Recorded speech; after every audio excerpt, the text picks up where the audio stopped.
Okay, so welcome to my PowerPoint on question 3 from language paper 1, which is our fiction paper. And question 3 on language paper 1 is the structure question. So in my earlier PowerPoint, I talked to you about whole text structure and the second line, which can change, and how that helps us to narrow down in our planning what to look for and terminology to use. In this PowerPoint, we're going to be looking specifically at a question. We're going to walk through how I would plan for that question, what I would annotate, and then we're going to look at some model paragraphs in this PowerPoint. You will need, please, your copy of Jamaica in extract from language paper 1. You will also need either some coloured pens or highlighters or something that you can annotate the text with, and potentially something that you can also make notes on. So I'm going to pause now. I'd like you to pause the video and collect your things together, ready to be able to start. Thank you. Okay, welcome back. So let's have a look, first of all, again at the question. So this is the question from the Jamaica in extract. We need to look at the question to understand what we're being asked to do. So the first line is you now need to think about the whole of the source. That's important because with structure, it's about the placement of things and the shift and movements between what's discussed. So it will always be the whole of the source, so make sure that you have the whole of the source at hand. In the last PowerPoint, we discussed this second line. The text is from the opening of a novel in this instance, and obviously that helps us to narrow down where the extract has come from in the novel, and that means it will be the exposition and potentially the inciting incident. The third line is the question itself. How has the writer structured the text to interest you as a reader? And then you could write about, which I would suggest we're going to change to you will write about, and then these 3 bullet points. So let's go through the 3 bullet points first. The first one, what the writer focuses your attention on at the beginning. So that means, how does this extract begin and why are we being drawn to that at the start? The second bullet point, how and why the writer changes this focus as the source develops. So that means we need to look for and highlight shifts in focus. So I've got some examples here that I'm going to walk you through. One shift in focus could potentially be inside and to then outside. So inside could be literally indoors, inside a building. Okay, so our description is internal, inside the building, and then we look outside, external. So it's a shift from indoors to outside. It could be more metaphorical, inside, outside. So is your character thinking internally about their thoughts and then externally saying or doing something that is different to that? It could be a movement in to out, or a more metaphorical internal to external. You've also got the shift past to present. The easiest way to spot the past to present shift is to look for the tenses. Are we flash back and then flash forwards? Is the character reminiscing about something that happened to them before inside their head, and then thinking towards the future and what they wish in the future may occur? So it's a past and present, a time jump there. You've also got shifts that could happen in what's called panoramic and detail. In our creative writing, we like to get you to look at the bigger picture, the panoramic, describe the setting as a whole, and then we like to get you to hone and focus on something really precise. And it's exactly the same thing to look out for in writers' work. So are they describing the setting as a scene or the character as a whole? whole, and then are they focusing us there on something very detailed? If it's an object, it could be a murder weapon, it could be a clue, it could be a red herring. If it's a character and we're focused on that something in their pocket, what is that? It creates intrigue, and whatever the precise thing, the object or the person's trait is, it is deliberate. It is a clue for the reader to create intrigue and mystery. So they're just some of the shifts that can happen in the middle section of the source. So let's look at this third bullet point then. Any other structural features that interest you? Now, I would suggest and recommend that you therefore look, because we're talking about the whole of the source, at the end of the extract. How does, therefore, the extract end? Is it a cliffhanger, blunt ending that keeps the reader unknown and frustrated? Is it foreshadowing something that could happen in a second story, or that might be encouraging us and enticing us to answer that question? Is it the building up of that suspense and tension again? Or is it posing any perhaps unanswered questions for the reader that keep us hanging on all the way to the end? So those 3 bullet points can be used for us to break down into 3 paragraphs of our writing. But let's have a look now at how I approached this question for the Jamaica in extract. At the top half of the screen, you will see the question sheet. So just as we've just seen, and I have then annotated and highlighted it to help me with my planning. So you can see on the second line, this text is from the opening of the novel. I have highlighted that, then written the terminology exposition and broken that down into what therefore I can look for in the piece before I even read the source. So I've written character, so there could be introductions of characters, there could be setting explained in the exposition, there could potentially be an inciting incident, and definitely some form of intrigue to kind of get the reader engaged. Then I've left the question alone because that's always the same, no matter what.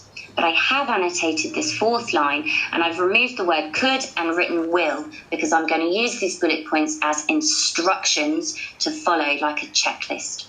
You'll notice the bullet points I've numbered 1, 2, 3. So the first bullet point is going to be my paragraph 1, the second bullet point, my second paragraph, and the third bullet point is my third paragraph.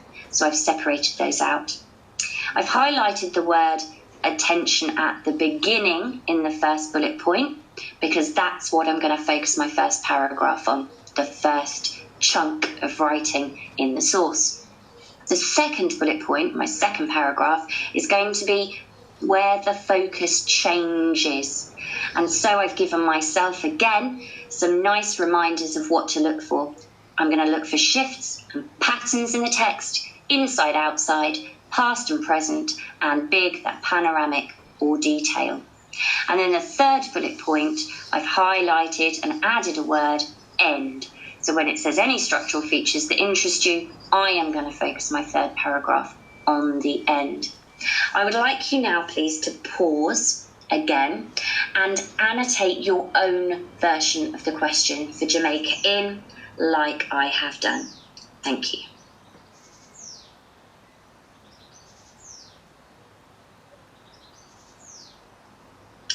Okay, welcome back.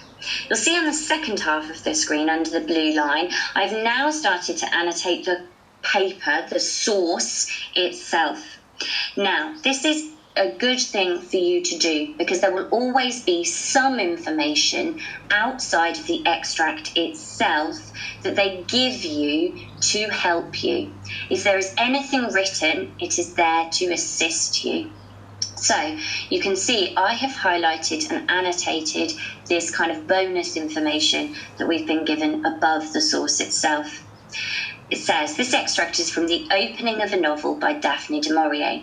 So I've highlighted that. I've written the word exposition again to remind me, because it's from the opening, it's the exposition. I've also noted the author's name, so Daphne du Maurier. I'm going to use the du Maurier part, her surname, okay, in my response, so that's important. Then we have, although written in 1936, it's set in the past. In this section, a coach and horses with its passengers is making its way through Cornwall to Jamaica Inn. So I've highlighted coach and horses because that tells me it's extremely old-fashioned transport being used. And Cornwall, I know, is southern England. So therefore, although it's called Jamaica Inn, we are not in Jamaica. We are in Cornwall, which is southern England. That might be useful to me later on as I read. I'd like you now, please, if I pause, or if you pause, to annotate that part of the text as well. Thank you.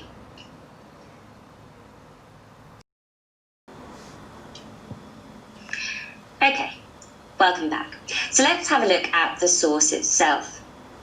I'm going to walk you through the first section. So we are looking at the first paragraph here. You'll see that I chose the colour purple to annotate in, and I have put the number 1 in a circle in the margin because this is the information I'm going to use to base my first paragraph, which asked us to look at the beginning of the text. So as I walked through the paper, I underlined in my colour purple anything that the writer is focusing us on at the beginning to create some kind of intrigue and engagement. And remember, I know it's the exposition, so I'm looking for all of those introductions of characters and things. So here we are. It was a cold, grey day in late November. Well, that's the setting. It's introduced in the first sentence, the setting, it's winter and it's miserable. This is then backed up with granite sky and a mizzling rain with it. So you see the word granite, mizzling, tells me again it's grey, it's dark, it's mizzling sounds like miserable, doesn't it? Later on, we've got cloaking them in mist. Now, if you're cloaked in mist, it's quite ominous, quite creepy, quite spooky. You can't see. So again, it's creating this sense of kind of tension at this point. Then we've got here a shift from outside to inside. So the air was clammy cold, and for all the tightly closed windows, it penetrated the interior of the coach. So the mist that's outside is now moving inside by penetrating, getting into the interior of the coach. Then I've got the leather seats felt damp to the hands. So that's definitely now the movement of the mist from outside into inside, and then it's settling that moisture inside this coach. So here we have setting introduced. It's miserable, it's ominous, it's scary.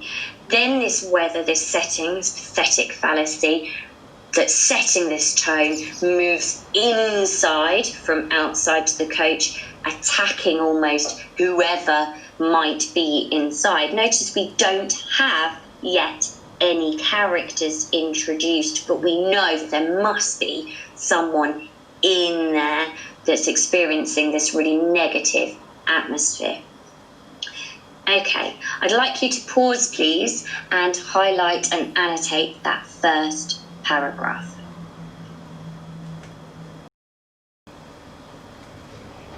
Okay, welcome back. Now, before I model for you how I approach the second section, so that is after this paragraph all the way down until the last paragraph, so the penultimate paragraph is where you're going up to, the one from the end, because remember we're going to leave that last paragraph for our third paragraph of writing of our own.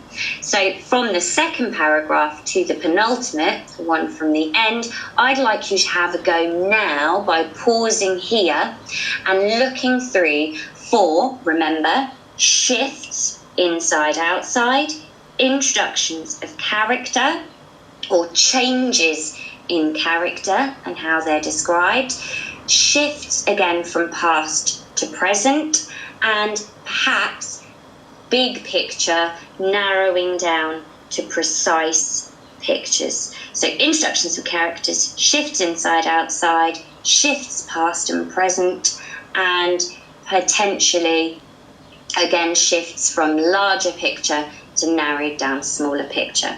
I'd like you to pause now please, and in a second colour have a go at that task.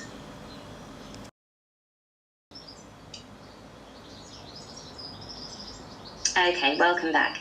Let's have a look then at what I noticed as I looked through this middle section. So in the middle of the bulk of the extract, we're looking for these shifts and patterns. You'll see I've used this kind of dark green colour, and I borrowed off my children here to underline certain things. So on line 11, we've got an introduction of a character, the driver. Again, we're not given his name at this point. We're just told he is the driver. It singles him out, but also the only way he is announced is by his profession, which is kind of anonymising him. And it also tells us, perhaps, that he's less important because he's referred to only by his role. However, at the end of that particular paragraph on line 14, we have numb fingers of the driver. So here, perhaps we're meant to feel some kind of sympathy for him as he's out in this horrible weather in the cold. Later on line 19, we have some more characters introduced, again quite vaguely here. The few passengers huddled together for warmth. Few tells us that they're a collection of passengers, and again uncomfortable. However, they're still anonymous until line 20, when we have one old fellow. So this is a single character, again, being picked out, described as old and a fellow. So the use of language there gives us a little bit more information about this character, but again, still anonymous. Okay, then, excuse me, line 26, he for one would never travel by coach again. Are we meant to dislike this character at this point?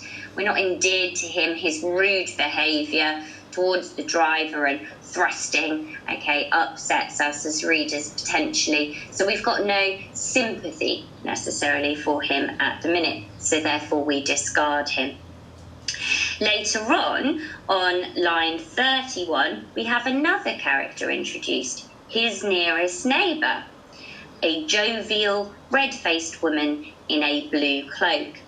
Jovial tells us she's fun and quite kind. Red-faced, she's full of life and colour despite the cold.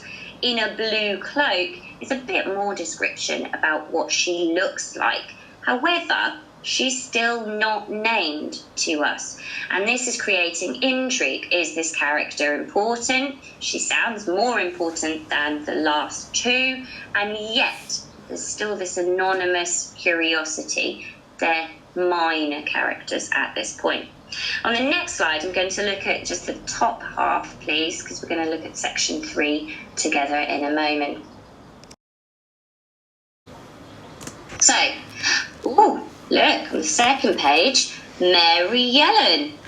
We have a character named, introduced by their name, tells us, because of the 3 previous ones not being introduced by names, that this character is important.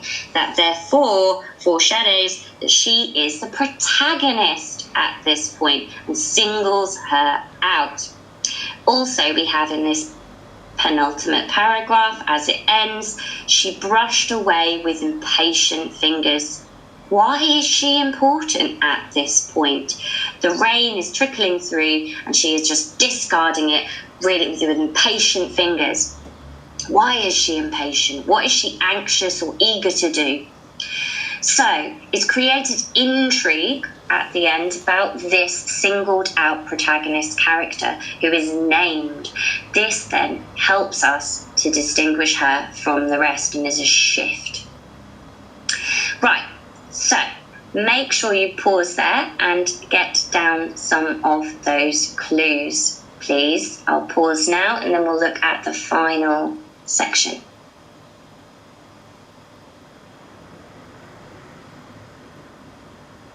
Okay, welcome back. So let's look at this final paragraph. This would be our third paragraph. So we've put a number 3 in a circle to remind us that this is what we're going to use for our third paragraph in our planning.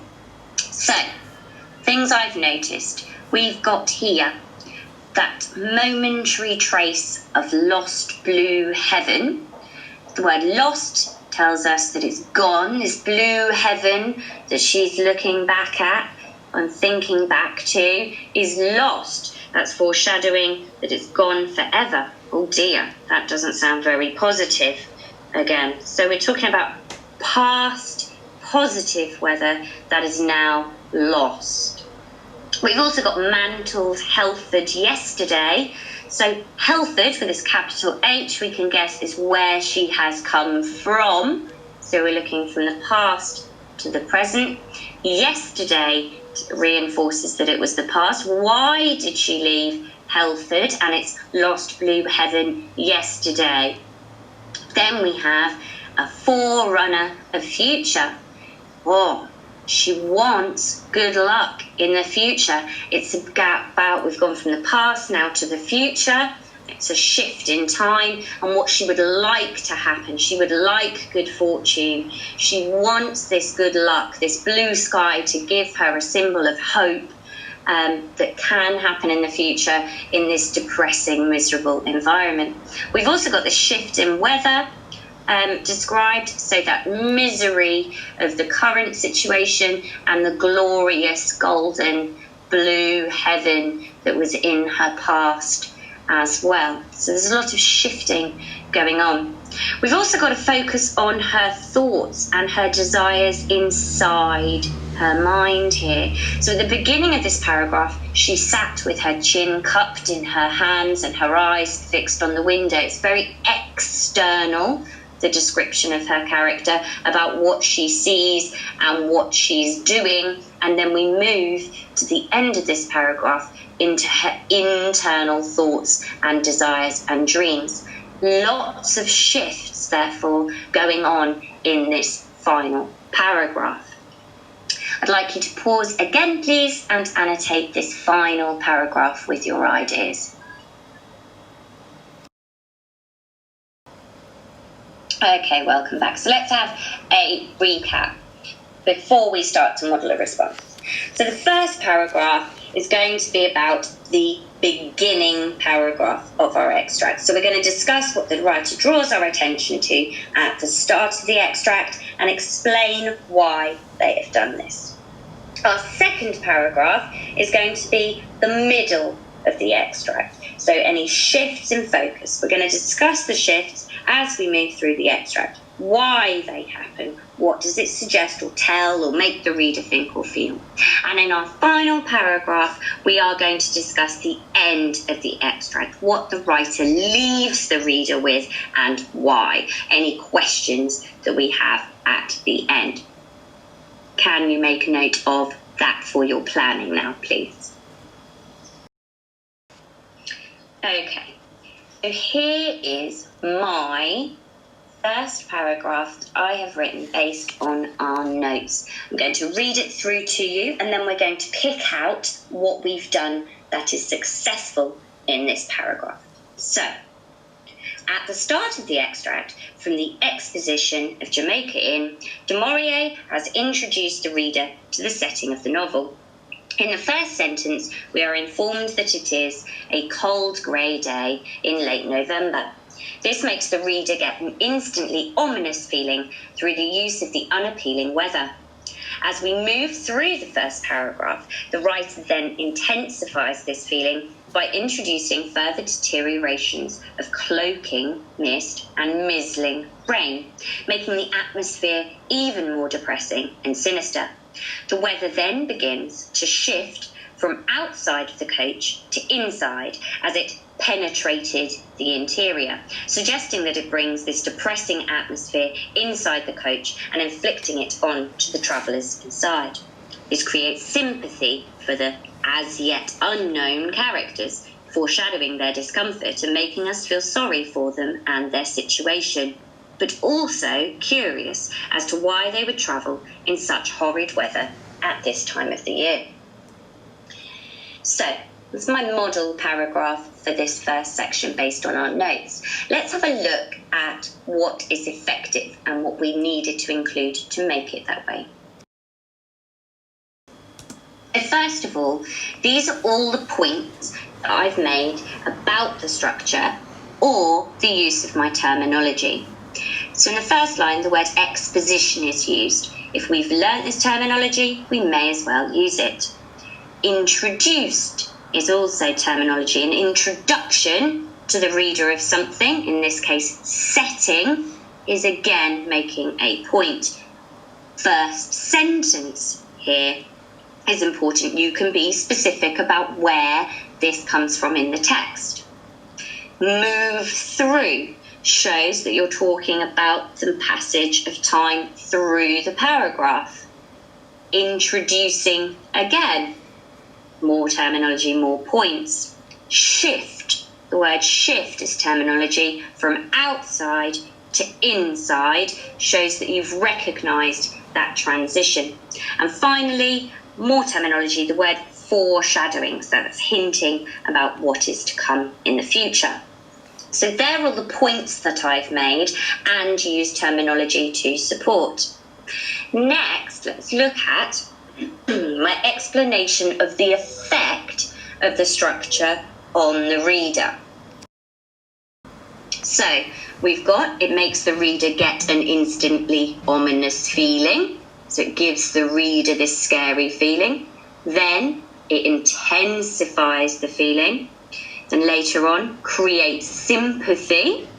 And then making us feel sorry for them and their situation, but also curious. So I've picked out lots of different ways that the reader is affected by the points that we've made. Finally, quotation. We must make sure that we support all of our points that we make with quotation from the text. So we have here 4 different quotes.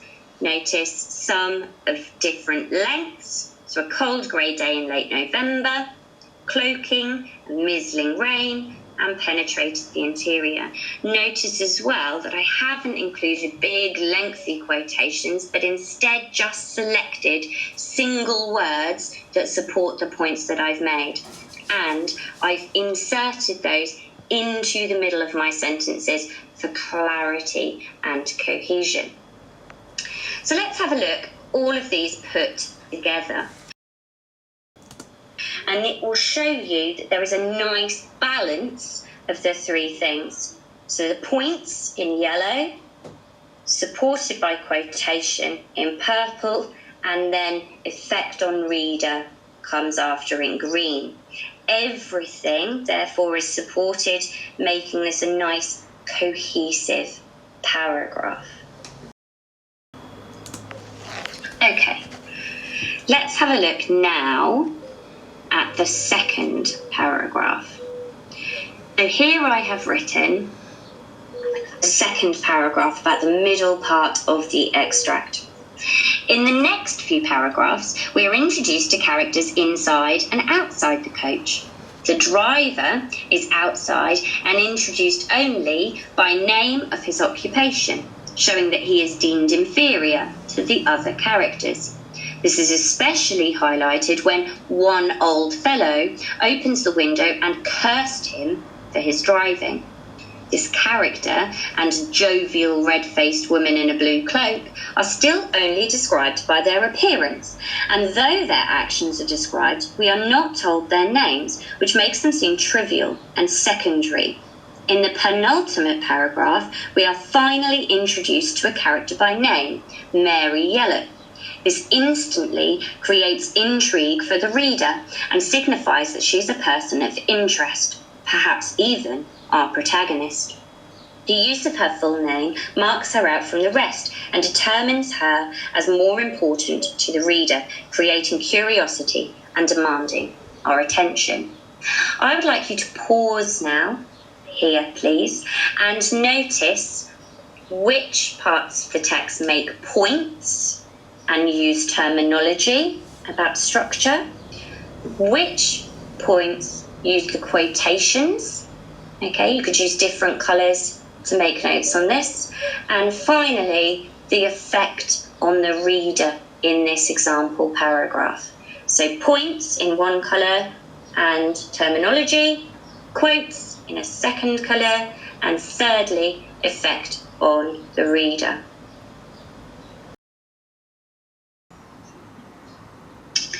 Okay, welcome back. Let's have a look then at the next paragraph. So we planned earlier together our 3 paragraphs of writing. I modelled you the first paragraph and worked you through. The second paragraph, I showed you my example and asked you to annotate it to find what was effective. Now I would like you, as your final task please, to have a go yourself at paragraph 3. So that's that final paragraph that we annotated earlier on. I have given you a sentence starter if you're struggling to begin, which says, in the final paragraph, we move to Mary's internal thoughts, her hopes, dreams, and reminiscences. We are told that. You can use this sentence starter if you wish, but if you feel like you're quite eager and ready to get started, discard it as you desire. Final reminder, you need to remember to include structural points and terminology. You need to then back up those points with quotation from the text as evidence. And finally, explain the effect on the reader.